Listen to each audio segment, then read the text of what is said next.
Keys to the Commonwealth, a podcast where we share the real stories of local community members who are using real estate to build personal wealth, along with tips and tricks from professionals across the industry. And now, your host, Landry Fields. Welcome, everybody, to the Keys to the Commonwealth podcast. Super excited for you to join us today.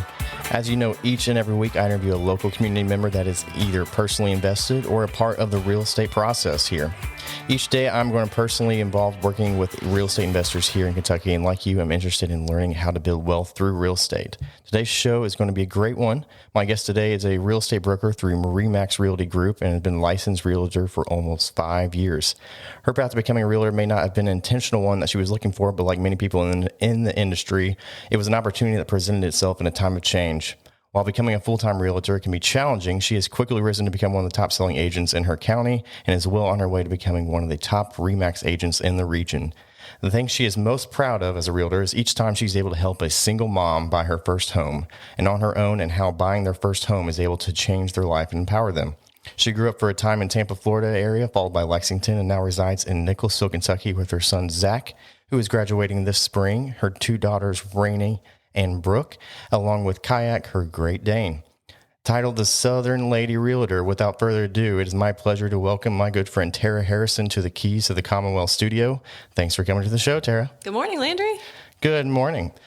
All right, so I like to start out every episode with the obvious question of how did we get here? So hop back in the DeLorean and tell me, how did we get into real estate and why?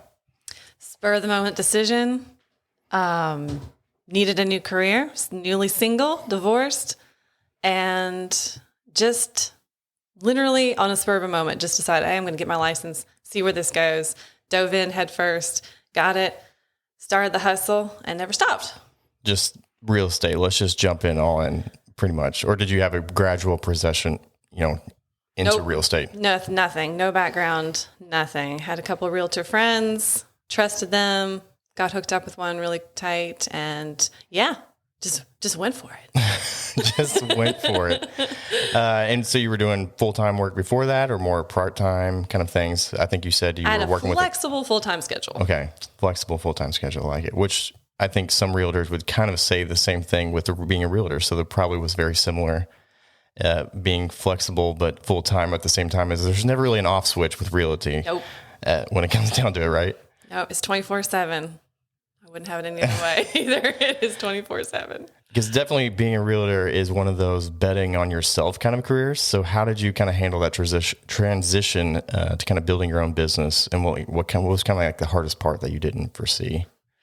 Hardest part I didn't foresee? Well, okay, so I'm really good at being an extrovert, but I'm an introvert at heart.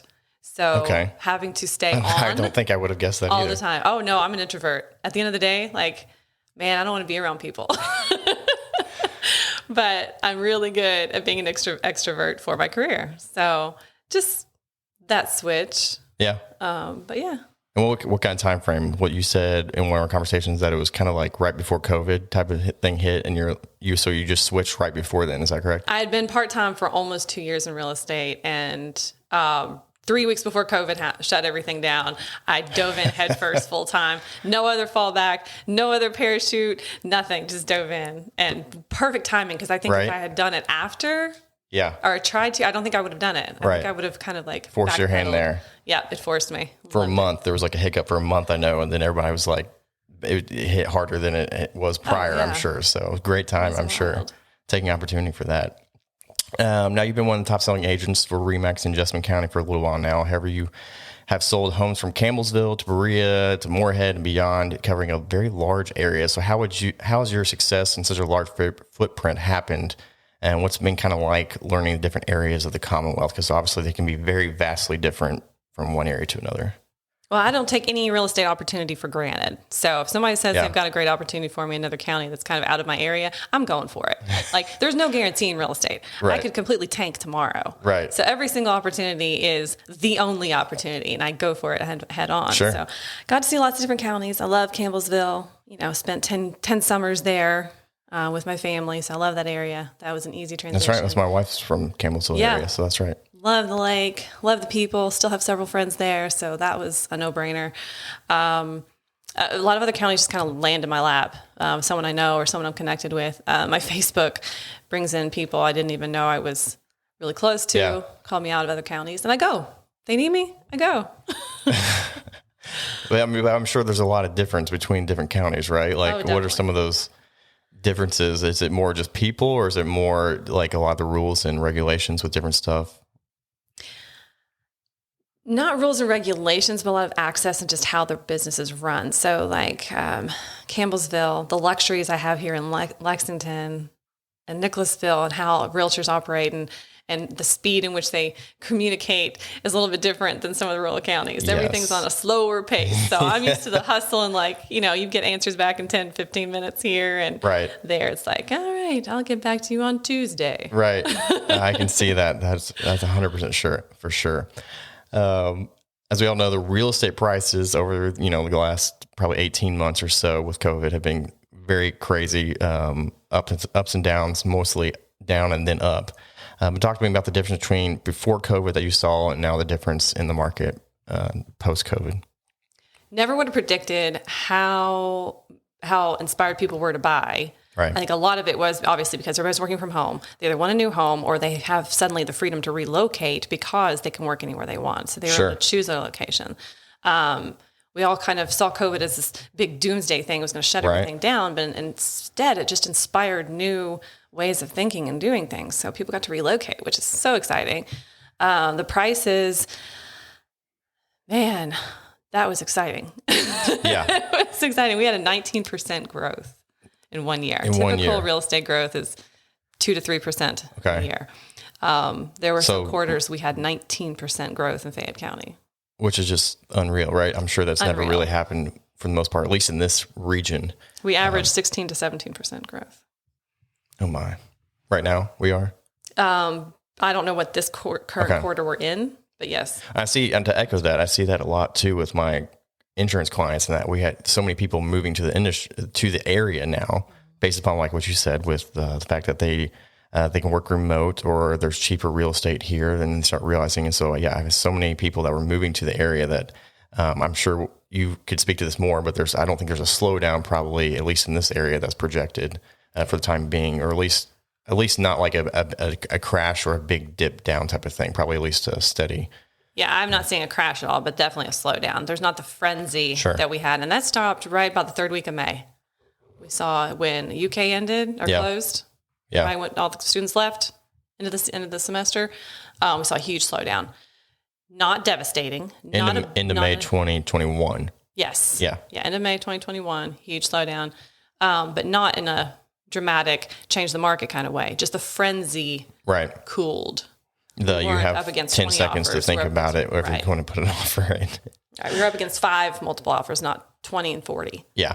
I had even heard from real estate friends that like some places like, I want to say like Salt Lake City or some places like that out west where they were getting 90 plus offers on homes at one point in time. Wow. Which was just, unbelievable. The most I know of here was 44. I never dealt with anything over 21 was the most I was involved in. Wow. For those looking to invest in real estate or move homes, buy their first home to kind of start growing that equity in a home like that, as opposed to renting in this current market, what advice would you give them, especially as it is now? First-time homebuyers, get back in now. This is the time to start looking again. If you got burned out at the beginning of the year, now is the time to start looking again. You are not out for the next couple of years. Right. It is a great time to start looking again, first-time homebuyers. And definitely if you're under that 300 mark, get back in. You got burned out. You got outbid on a bunch of offers. I get it. It was horrible, but now is the time to get back in it. Yeah, because it can be such an emotional aspect when buying a house and you get your heart set on a location and then it falls through like that. But everything that you said, I definitely hear and see that you can get so afraid of like, oh, well, also the prices are just too high right now either. But a lot of times people have always said that throughout history. Oh, the prices are too high, but typically they're always still going to increase. So there's always going to be equity, usually to be gained historically. The same home buying and selling process has always existed. What you make on house A, you're going to be putting into house B. Yeah. And we're just talking larger numbers. It's the same concept. You're just putting a larger dollar amount from house A into house B, but you're still investing what you made. Same concept. One of our conversations earlier, you were mentioning some of these new fads with the barn dominiums or tiny houses. Talk to me a little bit about that. What is a barn dominium, and or what is that about, or what is its purpose? Typically, people are buying large plots of land, sometimes ag, but most of the time the recreational land, and putting huge metal structures on, just basically a shell, metal shell on a concrete slab, and then they're outfitting the inside. So it gives them the freedom to live on their land. Look like a normal house inside. Normal is relevant. Okay. It's going to be very eclectic. Definitely have a different vibe. But it allows them to live in a camper or RV, parked in it, while they're outfitting it. So a lot of the buyers typically do it on their own, do the work on their own. Yeah. But yeah, you're outfitting the interior of this to look like a house, but it's a big square metal box. You can put porches on them, and it's a thing. It's a thing. I have several clients doing it. They still look like a barn for the most part, though, on the outside. It looks like a big steel garage mostly. Some of them do look more barn-ish than others, but yeah. Because I've heard of that, too, with some people, a couple of people in the local area that are doing that, trying to do with the Airbnb, which I could see, especially on a short-term rental side, people want more of an experience. So that's the tiny house thing. So I think you've sold some properties or land that was going to be used for tiny houses in that respect, but I could see how the barn dominiums, even if you didn't want to live in it, could be a good option. Yeah, definitely near to amenities. It's not everybody's, Not everybody's cup of tea, but man, They are popular. Really? They have really taken off. Oh yeah, I probably get a barn dominium call once a week. What? Really? Yeah. But land is my thing. I love selling land. I love selling farms. I'm Southern Lady Realtor. Yep. I'm always looking for that niche Kentucky vibe property. So a lot of them want to put a barn dominium on those. Do you currently have any investment properties yourself, or had some in the past? I have had some in the past. I almost got back into that this year. I was looking at buying personal and commercial properties and decided not to. I'm going different directions. I'm actually buying some businesses this year. Buying some businesses. Very cool. In real estate related businesses? Some and some not. Okay. That you got to diversify. I understand that. What is one of the craziest things that you have seen or has happened to you in real estate, whether that's showing a home, trying to list a unique home, et cetera? Oh, goodness, so many. Definitely a lot of squatters. I've dealt with a lot of squatters in my 4 years. I'm assuming the rural areas, that's where okay. Oh, everywhere. No, everywhere. What's usually the rule of how do you handle that situation? Luckily, they leave a calling card.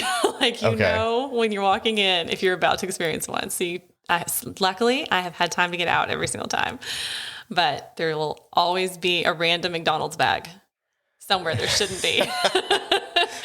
And that's your first sign. Okay. If you bother to go in looking for more McDonald's bags, you're probably too late. So McDonald's bags equals squatters sometimes. In a house that's empty and you find one random McDonald's bag, get out. Yes. Oh my. I'm sure that's going to be awkward in some respects, or at least sometimes terrifying when you don't know if somebody's good, you're not expecting somebody to be there, but all of a sudden somebody is, for sure. And that's terrifying. That happens to all of us. From one of our previous conversations there, I know you work obviously quite a bit with buyers in more rural areas of the Kentucky and so forth that are either near bodies of water and so forth. So you'd ask more about the flood policy requirements that have been affected by this new risk rating 2.0 that was just released back in October. Tell me about it. So I know we've had a little bit of conversation, and we've worked with a couple of clients together, especially on the flood side of things. And that can be, as you know, kind of a daunting part of the buying your first home, for example, is obviously never the easiest thing. It can be quite scary, but especially when people are trying to add locations close to bodies of water where a flood policy comes into play, it can make it that much more interesting. For those that don't know, a lot of times when you are purchasing a home and it is near a flood, it is in a floodplain, you're going to be required to have flood insurance if you have a mortgage on that property. What they don't often tell you is that usually that first year of that policy, when you buy the home, you're going to actually be in charge of paying for that policy out of pocket in full for the first year, and not able to put that into your escrow or add that as part of your escrow until year number 2. And those policies can get pretty expensive. So the new 2.0 just for a quick refresher, in the NFIP, which is the National Flood Insurance Program, updated their risk assessment methodology for the first time in over 40 years on October 1st of 2021. I just had this happen with somebody a couple weeks back where they were going to try to buy one of the homes. They're right down there on the river, just past Wilmer and Highbridge area. And I'm going to try to buy another home. They live there currently. They're going to try to buy another home there that next to them to use more of an Airbnb sort of thing. And then started quickly realizing when I started running the numbers that those numbers have increased a lot of times. If you're close to the water, there was kind of the new rating has exposed kind of inequities in pricing, whereas some policyholders that have been unjustly subsidizing kind of other policyholders. So, some people were paying a lot more for flood that really shouldn't be because there's much less of a chance of that happening versus others. So obviously there was a lot greater chance. So there's the short end of the stick here is that for the most part, a lot of the people, especially closer to the water, are going to be paying more for flood insurance. It can really change your budget of what you're shopping for.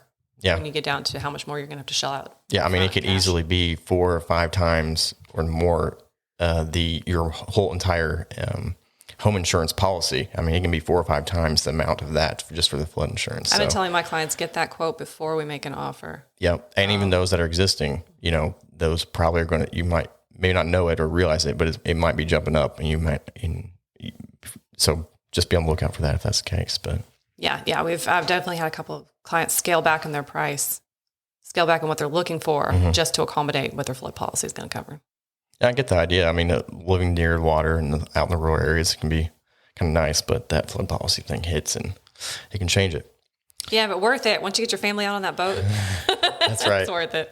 And that's the interesting thing about Kentucky too, is there's not a lot of opportunities to build as far as the actual lakes, which has always kind of frustrated me. And I don't know if you know anything about that. Why? I know most of them are state parks in the lake areas, so they don't allow homes to be built on the lakes. But I feel like that's a part I've always kind of thought was not. I have lake lots for sale. Do you? Yes, there's been a few. Yes, you do have lake lots for sale. But what I'm saying, there's a very limited amount of lake lots or where lots that you can build where you could put a boat on the lake right there with a well, building the steps down. I mean, a lot of our Kentucky lakes have deep inclines or steep inclines to them. You don't have gradual entries. So you've got to be willing to invest in the stairs, the dock. But a lot of places, if you do all that work, you can put a dock down at the bottom. It's just, I know that can get quite expensive because it's expensive. Massive there. Switching gears a little bit here. What professional goals are you currently working towards? Oh, big ones. Do I tell you all my moves before I make my moves? No. Any real estate? Really excited to make a bigger presence in Danville. Got a lot of stuff going on in Danville in 2022. Okay. Very excited about that. Getting my broker's license right now. I will be hiding in my house for the next 3 weeks over the holidays, not doing much work so that I get done before the first of the year. Okay. So, yeah. Very cool. Hoping my work schedule allows me to do that, but it's going to happen. So lots of late nights. Very excited to get that. Any interesting previous jobs or side hustles? I love garages. I'm the weirdest person when it comes to garages. Like, I love organizing my garage. I look forward to it. I'll do it twice a year. Just take everything out of my garage and just completely remodel it. So if I have somebody who needs help with the garage, I don't have time for it now. Sure. When I first started in real estate, I had planned on having the side hustle of reorganizing, remodeling garages. Didn't do it because real estate took off. But then you were also involved in the Kentucky Great Dane Rescue. Is that right? No, I started it in 2010. Okay. Again, don't invest any time in it. I'm all real estate right now, but it's still up and running and successful, and it's got a great team running it. So that's I'm proud of that baby. All right. Very good. When you're not selling real estate, what are your unique hobbies and skills? Unique hobbies and skills. I love kayaking and going to concerts. Okay. As soon as concerts reopened at the first of the year, we bought 10. So we've been doing 10 concerts. So what concerts have you been to since things went back up? Rage Against the Machine got canceled, and so moved to next year. So that one was supposed to be the first one on the agenda. It got moved. We've been to Billy Joel, Metallica, ZZ Top. I see a trend there with I think rock related. Some rock. Okay. Some rock. We've got Chris Stapleton coming up, Elton John coming There up, we go. Bruno Mars coming up. Oh, wow. So First concert? Do you remember what that was? my first one, I think it was Carmen. Remember the Christian artist Carmen? Yes. I'm pretty sure it was Carmen. That's That was funny. my first one. Yeah. Fast food guilty pleasure. I guess Taco Bell, if it has to be, because I'm super thrifty. You can't beat, driving through and spend $3. There you go. It's the best. Exactly. Go-to comfort food. Do I have one? Is tequila an option? I think in Kentucky you should say bourbon, but I suppose that's I'm still going suffices. with tequila. Okay, there we go. What's the most awkward thing that's happening? One of the most awkward things that happens to you on a regular basis with real estate? Oh, I trip on my heels all the time. I wear 3-inch, 4-inch heels to show a house, and it'll have uneven pay. I trip all the time, or I get keys lost and stuck, and it happens. It's 2021. We're still using keys to unlock houses. I'll never understand that. Something weird that's you would recommend everyone try at least once. Something weird? Nothing. Okay. I got nothing. All right. Your favorite date night restaurant? Can I eat at the gun range? The gun range. Yes. Bring food to the gun range. Let's go do that. Okay.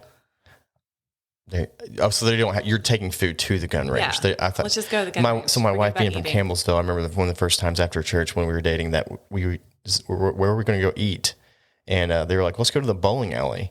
And so I thought it was maybe one of those scenarios where I was like, what in the world? Why are we going to the bowling alley after church for dinner? And sure enough, there's a restaurant attached to the bowling alley. And it was good? It's decent. Yeah. Decent? No. Yeah. Hey, just, pack some sandwiches. Let's go to the gun range. If you could eat at one restaurant for the rest of your life, what would that be? Ramsey's in Louisville. Ramsey's in Louisville. Is that different than the Ramsey's? Oh yeah, here? totally different. Okay. It's, there's it's like Ramsey's old world food or something. It's like international food from everywhere, and really just incredible. Interesting. Food. It's RAMSI. If you have, I instead of Y. There you go. If you have a client moving here, which I know we've both had a lot of clients moving here from out of state, what are some of your favorite things about Kentucky that you make sure to tell them, or why you love Kentucky? Go get on Elkhorn Creek on a kayak. Go do that. Definitely go hike. Check out go get a Kentucky hot brown, even though I don't personally eat them. It seems to always get They're great. Go to Maker's Mark. Man, I love our state. Yeah. You can go all day long. I tell you, it's because the more I traveled outside of the state is what made me realize and appreciate more of what we had inside of the state. Definitely. And growing up here, I don't think I appreciated it near as much until I started traveling. Yeah. A lot more. Same. Favorite purchase of the last year? Oh my gosh.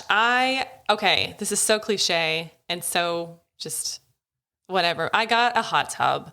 And yeah, it's like, okay, that's a vacation thing. But I have teenagers and they're going to be out of the house here before I know it. So I got this hot tub and I'm like, will they hang out with me? Like, can we have conversations? Right. We have had conversations. It totally works. Oh yeah. I have a floating card table and we sit in my hot tub, we play cards, and we talk about politics and their relationships, and it's paid for itself 100 times. I connect with that when you go to Gatlinburg with friends. Like, there's so many conversations that can happen. Yeah. Some people are weirded out by it. I know. I am too. I empty it and refill it about every 4 weeks. Okay. I'm obsessed. I think you have to, for sure. Yeah. The last question is if people want to get in touch with you, to especially either for some land in Kentucky or first-time homeowners, et cetera, buying, selling property, how can they do that? How can they reach you? You can always check out my hashtag, Southern Lady Realtor. Okay. That's my thing, because I am the most honest person, and I want you to leave my transaction knowing that you got a fair shake and I took care of you. But my cell number is 859-312-0058. We're always hashtag Southern Lady Realtor, at Southern Lady Realtor. Call me. Perfect. Terra, thanks so much for your time today. I appreciate you joining us here today on the show. Thanks for listening, and we look forward to having everyone join us next week for another insightful episode of the Keys to the Commonwealth podcast. To learn more about this podcast, visit our page at keystothecommonwealth.com. To connect with Landry regarding insuring your investment portfolio, Email Landry at novainsuranceGroup.com or call 859-687-2004.